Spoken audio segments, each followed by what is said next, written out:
மக்கள் இயற்கையான வாழ்வியலை மறந்து கொண்டு இருக்கும் போது பிரச்சனையே உருவான இடம் அதுதான். ஜப்பான் குண்டு போட்டதுனால அதாவது ஹிந்திக்கு எதிர்க்கணும் அதெல்லாம் போராட்டத்தில் கலந்துக்கிட்டு அந்த ஹிந்தி புஸ்தகங்களை எல்லாம் ரோட்ல போட்டு எரிக்கும்.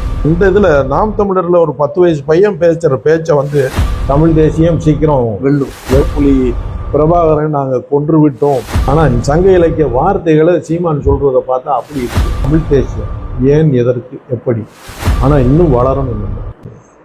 சீமான் இந்த இளைஞர்கள் மத்தியில் ஒரு மிகப்பெரிய தமிழ் உணர்வையும் வெறும் உணர்ச்சி பெருக்க கூட விட்டல, அறிவோடு உணர்ச்சியை பெருக்கிறார்.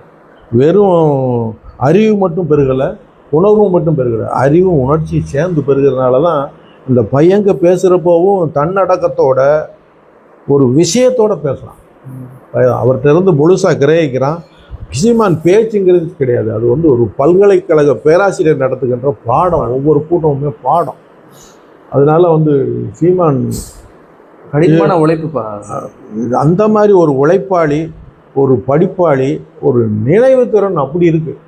சங்க இலக்கியங்கள் நாங்கள்லாம் படிச்சிருக்கோம், ஆனால் சங்க இலக்கிய வார்த்தைகளை சீமான் சொல்றதை பார்த்தா அப்படி இருக்கு.